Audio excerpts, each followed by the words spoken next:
Diga infinidad. ¿Cuál es el límite de Dios?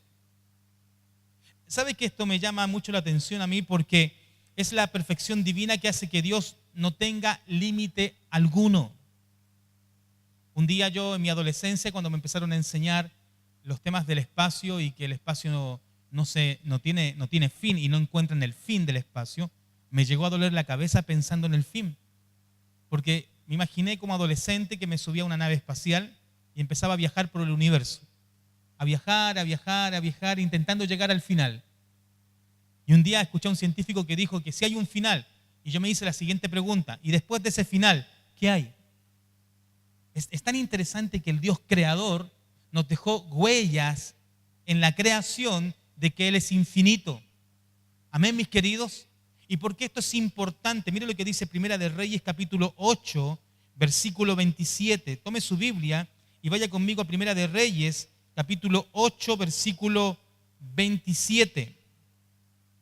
Dice la Escritura: pero ¿es verdad que Dios morará sobre la tierra? He aquí que los cielos de los cielos no te pueden contener, cuánto menos esta casa que yo he edificado. El ser humano desde la antigüedad ha intentado encerrar a Dios, ¿dónde? En los templos. Pero si uno entiende que Dios es infinito y que un templo no lo contiene, ¿dónde está Dios? Dígame usted. En todas partes. En tu trabajo, ¿estamos de acuerdo? En los estudios, en ese lugar oscuro donde tú crees que nadie te ve, ahí está ese Dios todopoderoso. Muchas veces nosotros cuadramos a Dios a nuestro pensamiento y le hacemos como un altar, tal como lo hacen las religiones. Y pensamos que ese es el Dios que nosotros tenemos que tener. Y no, mis queridos, eso no funciona así. Ayer estaba viendo un reportaje sobre la discriminación racial en Estados Unidos. Y era impresionante en el tiempo de Martin Luther King, cuando la gente estaba en contra de la raza negra. Y los blancos decían que los negros eran monos, decían que los negros eran basura y los trataban como animales. Fue tan impresionante esto, mis queridos, y tan antagónico, irónico, que en los reportajes muestran cómo en las iglesias de blancos se reunían los blancos y en las iglesias de negros se reunían los negros. Y los negros adoraban a Dios y los blancos adoraban a Dios y los dos creían que estaban adorando a Dios. Lo que no sabían es que no es el Dios de la Biblia, porque sus templos no podían contener al Dios de la Biblia. ¿Sabe que eso aún existe? Iglesias de ricos, iglesias de pobres, iglesias de blancos y de negros, iglesias sociales. Es que yo no me meto con ese grupo porque nosotros, hermanos queridos, nadie puede contener a Dios. Nadie. Y es ahí donde yo creo fielmente lo que dice la palabra del Señor. Mire lo que dice Romanos capítulo 11, versículo 33. Romanos capítulo 11, versículo 33. Dice la Escritura: oh profundidades de las riquezas y de la sabiduría y de la ciencia de Dios, cuán insondables son tus juicios e inescrutables sus caminos, porque ¿quién entendió la mente del Señor? ¿O quién fue su consejero? ¿O quién le dio a él primero para que le fuese recompensado? Son inescrutables, insondables. Cuando usted empieza a pensar en quién es Dios, Dios no tiene límites. ¿Cómo lo aplicamos a nuestra vida? Yo por mucho tiempo pensé que hay dichos populares que no debemos decir. Árbol que nace torcido, muere torcido. Ese es un dicho popular que limita tu creencia en quién, en Dios. Mi suegro, un hombre que ahora está en la presencia del Señor, pero era un excelente hombre. Yo conocí a mi suegro regenerado, transformado. Pero me dice mi esposa que era una chimenea andante. Mi suegro fumaba cigarrillos hasta decir basta. ¿Cuánto fumaba, Greta? 3 cajetillas diarias. Cualquiera hubiese pensado, ese hombre va a morir fumando. Pero un día Jesús llegó a su vida y nunca más fumó. No le estoy diciendo que usted si fuma tiene que dejar de fumar de la noche a la mañana. Esa obra la hace el Señor. Amén. Es una obra que hace el Señor.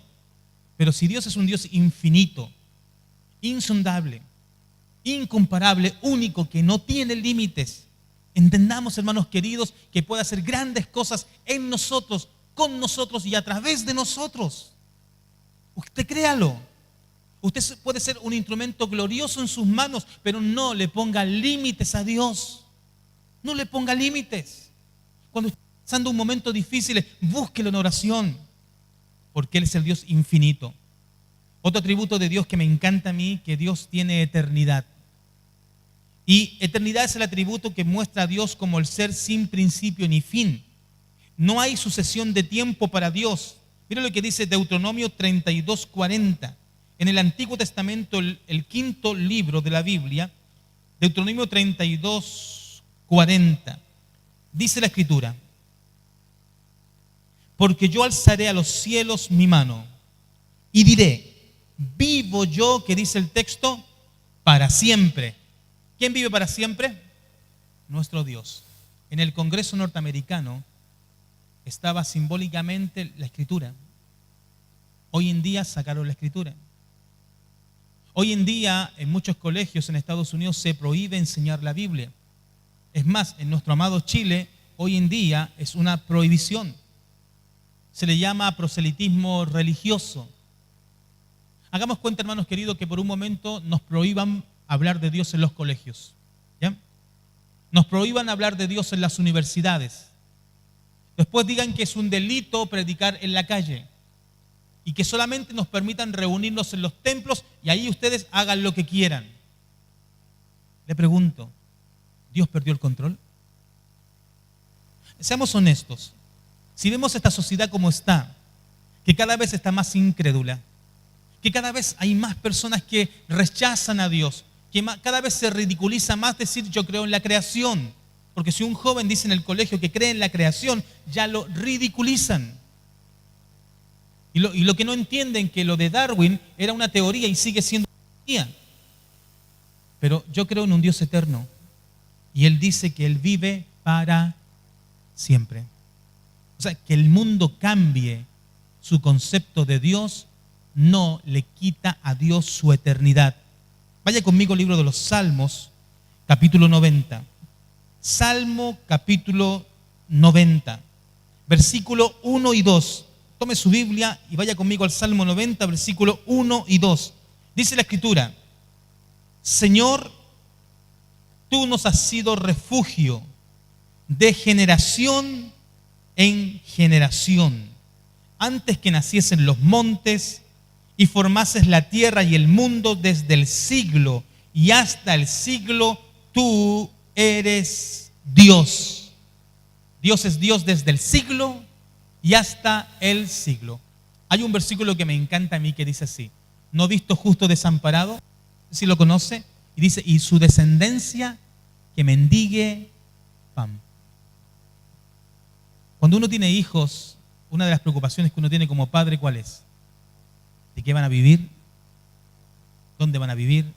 ¿De qué van a comer? ¿No les pasa? ¿Y usted se preocupa? ¿Cree en Dios? Si cree, dígame un fuerte amén. ¿Cree en Dios? Le voy a decir la promesa bíblica.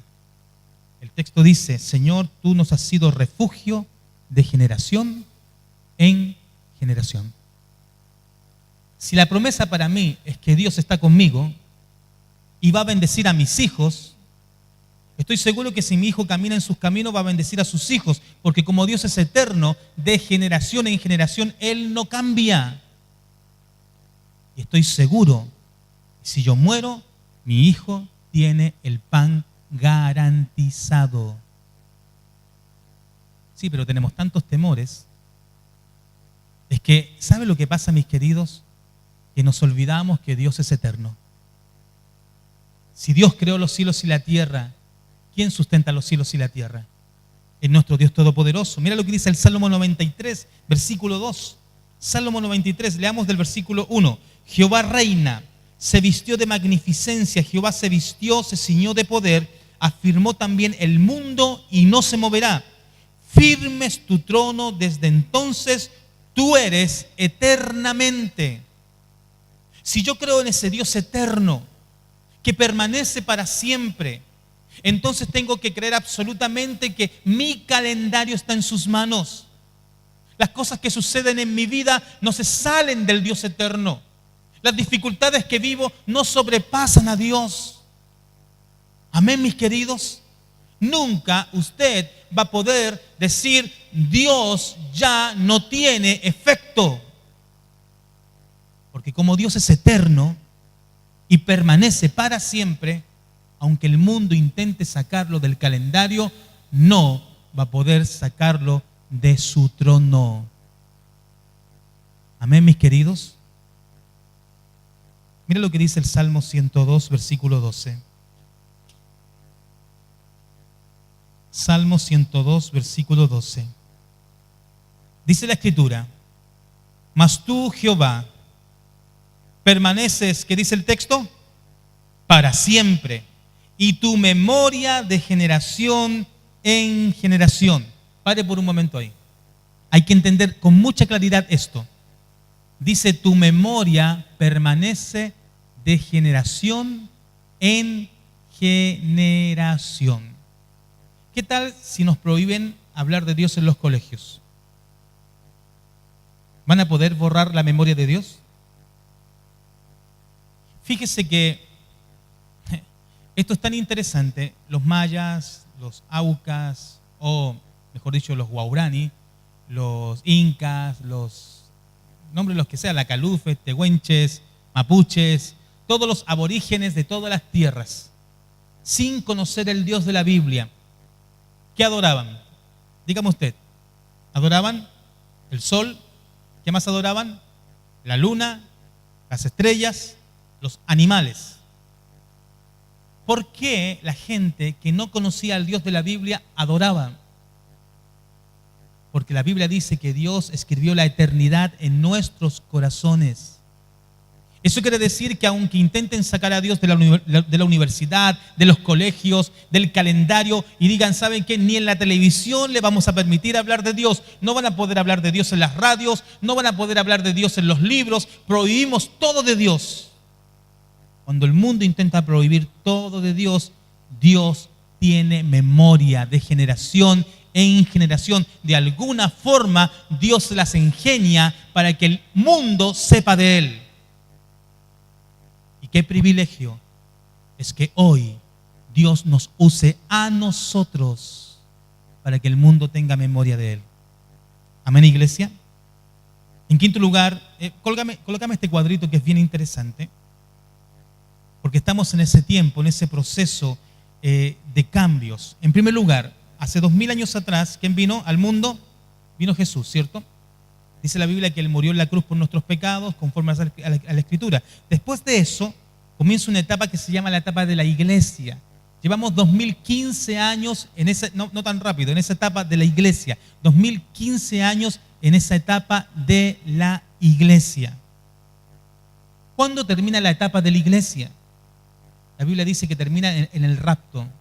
Un día va a haber un rapto. Todos los que le pertenecen a Cristo se van de este mundo. Vamos a ser arrebatados. Arrebatados. Ahora, lo curioso es que cuando eso ocurra, van a venir en el mundo 7 años de tribulación o gran tribulación. Para que eso ocurra, mis queridos, el mundo primero se tiene que preparar. ¿Y cómo se tiene que preparar? Se tiene que unificar. Y hoy en día estamos en la etapa donde el mundo se está unificando. Después de esos 7 años de tribulación, recién ahí Jesucristo viene con su iglesia y reina durante 1000 años en este mundo. ¿Por qué estoy enseñando esto en este momento? Porque en la etapa de la iglesia, ve ahí en el cuadrito, la iglesia es la etapa donde Jesús dijo, cuando venga el Hijo del Hombre, ¿hallará fe en la tierra? Esa es una pregunta retórica. ¿Sabe cuál es la respuesta? Posiblemente no. Eso quiere decir que cuando se convirtieron los primeros creyentes, hace 2000 años atrás, dice el libro de los Hechos que los primeros en convertirse se convirtieron 3000. O sea, predicaron los discípulos y ¡boom! De una, 3.000 personas. Después cuando alimentaron, ¿se acuerdan? Alimentaron a las multitudes. Jesús alimentó a 5.000, sin contar niños ni ancianos. O sea, había una revolución tremenda de crecimiento. Hoy en día, mis queridos, es más difícil que la gente conozca a Jesús. Pero Dios nunca pierde memoria. Amén, iglesia. Mira lo que dice 2 de Timoteo capítulo 3, versículo 1. Ya Dios lo profetizó en la Escritura. 2 de Timoteo capítulo 3, versículo 1. El texto comienza diciendo así: también debes saber esto. Lo repito, escuche. Dice, también debes saber esto. Aquí Pablo está diciendo de parte del Señor, lo que les voy a decir ahora es muy importante, extremadamente importante, para que ustedes no olviden que tenemos un Dios eterno y lo que está ocurriendo en el mundo. Y dice el texto, que en los postreros días, ¿cuáles son los postreros días? Estos, lo que estamos viviendo ahora. Dice, vendrán tiempos peligrosos. ¿Está muy peligroso el mundo? Muy peligroso. Porque habrá hombres amadores de sí mismos. Hermano, estamos en el tiempo más idólatra de todos los tiempos. Cantantes, futbolistas, políticos. El mundo adora al hombre. Dice, hombres amadores de sí mismos, avaros, ¿qué más? Vanagloriosos, soberbios, blasfemos. Y mire lo que dice el texto, desobedientes ¿a quiénes? A los padres. Estaba en el metro el otro día y una muchachita de unos 13, 14 años le dice a su mamá, ya cállate. Hoy está bien, hija, disculpa. A ver, ¿cómo es eso? Yo le llegaba a decir a mi madre, ya acá, ni acá, y me volaba los dientes. ¿Pero por qué está ocurriendo eso, mi querido? Porque en los postreros tiempos van a venir jóvenes desobedientes a los padres. Y mire cómo son esa generación. ¿Qué dice el texto? Ingratos, impíos, sin afecto natural. ¿Sabe qué es el afecto natural? La familia. Familia, dice el dicho, uno no la elige. Está bien, uno no la elige. Pero estamos en una generación donde no hay afecto natural. Donde ya a los 18, 19 años el joven se quiere ir y quiere hacer su vida como él quiere. Donde la señorita quiere hacer su vida como ella quiera. Mis queridos, si algo Dios colocó después de su institución, que es la iglesia, más valórico que hay es la familia. Pero estamos en ese tiempo sin afecto natural. Y dice el texto, implacables, calumniadores, intemperantes, crueles, aborrecedores de lo bueno, traidores, impetuosos, infatuados, amadores de los deleites más que de Dios. Hasta ahí nomás. Présteme atención. ¿El mundo está mal? ¿Sí o no? Sí, el mundo está mal. ¿Los jóvenes están mal? Sí. Me llamó mucho la atención que hoy en día para los jóvenes ya no sea malo fumar marihuana. He conversado con muchos jóvenes en las calles y para ellos es como normal. Pareciera que hoy en día lo malo es bueno y lo bueno es malo. Pareciera que un joven cuando le dice a sus compañeros, mira, yo soy virgen, me estoy guardando para el matrimonio, y es ridículo. Pareciera que hacer lo correcto es ridículo. ¿Qué está pasando? Hermano querido, no se desaliente. Eso le quiero decir hoy. No se desaliente. Lo único que está ocurriendo es que se está cumpliendo la profecía. Lo único que está ocurriendo es que cada palabra de la Biblia se está cumpliendo. Y Dios, como es eterno y no cambia y no pierde, su memoria permanece. Así que usted y yo tenemos hoy la posibilidad de mostrarle al mundo que Dios no solamente reina en el cielo, sino que también reina en mí. ¿El Señor reina en usted? Amén. Para ir terminando. Yo creo fielmente que nuestro Dios es un Dios eterno y permanece para siempre. Él es un Dios atemporal. que Dios va más allá de las circunstancias. Mira lo que dice Hebreos 13:7. Acordaos de vuestros pastores, dice, que os hablaron la palabra de Dios, considerad cuál haya sido el resultado de su conducta, imitad su fe. Jesucristo es el mismo, ayer, hoy y por los siglos. Este texto me encanta. Lo repito, Jesucristo es el mismo ayer, ¿cuándo más? Hoy y por los siglos.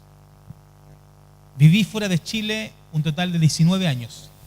19 años fuera de Chile. Y me estoy encontrando con mis compañeros de educación básica. Yo tenía 5 años de edad y tenía un compañero llamado Elson. Y me encontré con mi compañero Elson. Yo lo recuerdo a él flaquito, con mucho pelo. Y hoy es un hombre inmenso, no quiero decir gordote, pero es inmenso.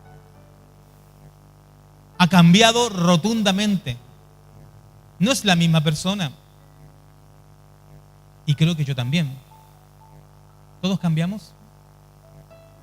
¿Qué decía la Mercedes Sosa? Todo cambia. Y con ese vozarrón, cambia lo superficial, cambia también lo profundo, cambia el modo de pensar, cambia todo en este mundo. Pero Jesucristo es el mismo ayer, hoy y por los siglos. Conocí a un joven que su mamá se fue a trabajar a otro país por más de 10 años.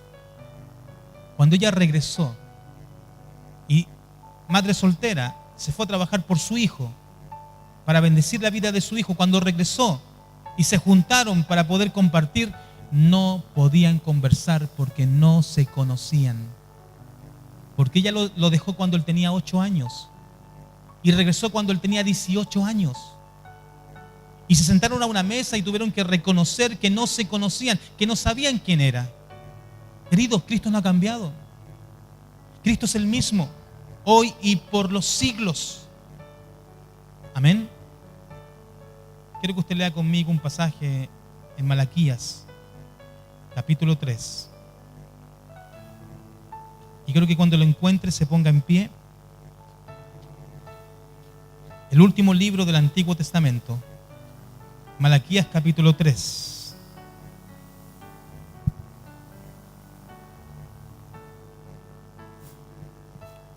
Este texto me gusta muchísimo. Porque hay personas que dicen, no, Dios, yo soy un hijo favorito de Dios. Hay gente que dice, no, es que Dios conmigo tiene un trato especial y por eso me bendice tanto. Pero quiero que usted lea este texto y dése cuenta qué enseña este texto. Quiero que lo lea conmigo al tiempo de 3, bien fuerte, ¿ya? Malaquías 3:6. 1, 2, 3. Porque yo, Jehová, no cambio, por esto, hijos de Jacob, no habéis sido, ¿qué dice? Consumidos. Perdone, si me va bien, no es porque soy la divina pomada, el hoyo del queque, la última Coca-Cola del desierto. No, si me va bien no es porque soy el más capo, el más genial. Si me va bien es porque la misericordia de Dios está conmigo, porque Él no cambia. Nosotros cambiamos. Nosotros un día amamos y un día odiamos. Un día abrazamos y un día pegamos. Un día decimos, oye, voy a estar contigo siempre, y después, si te he visto, no me acuerdo. Pero Dios, cuando hace una promesa, Él la cumple. Dios, cuando dice algo, Él no cambia. Y Jesús dijo un día, yo estaré con vosotros todos los días. ¿Hasta cuándo? Hasta el fin del mundo. Y como Jesucristo es el mismo ayer, hoy y por los siglos, hace 2015 años atrás prometió eso, y le pregunto, ¿lo está cumpliendo? Sí. ¿De quién depende? De nosotros. Él está con los brazos extendidos y nos dice, hijos, búsquenme, porque por mi misericordia ustedes no son consumidos. Yo no conozco lo que hace cada uno de ustedes en secreto, pero Dios sí lo conoce. Es más, Dios conoce aún lo que no hacemos y está ¿dónde? En nuestras mentes. Pero a pesar de eso, cada día nos da el pan, cada día nos da un lugar donde dormir, cada día nos permite caminar, respirar, que pareciera que respirar para algunos no tiene valor, para mí tiene mucho valor, porque estoy vivo. Su misericordia, mis queridos. Hoy usted está aquí porque el Señor le ama, porque Él no cambia, porque todos los días nos está esperando con sus brazos abiertos. Amén, mis queridos.